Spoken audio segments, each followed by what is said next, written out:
sengikhulumile ngomungameli wamabhinqa ngizolibriefa uhlaka lwaseNdlunkulu ngokuphelela kwalo ngoba uhlaka lwaseNdlunkulu lumi kanje. Isilo samabandla wonke uNdlunkulu kaZulu ubuthelezi owaziwa njengeMyasa Zululand uthula sizwe owesibili loyo.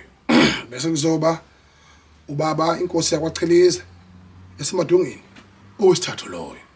Bese kuzoba umdidiyelo wamabutho umntwana uVanani okwaminya owesine loyo. Bese kuzoba ubaba Mhlongo uNshomane owesihlanu loyo.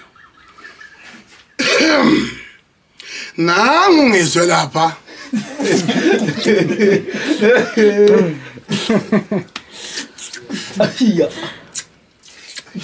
top 6 ayi shembe top 6 yakwaZulu.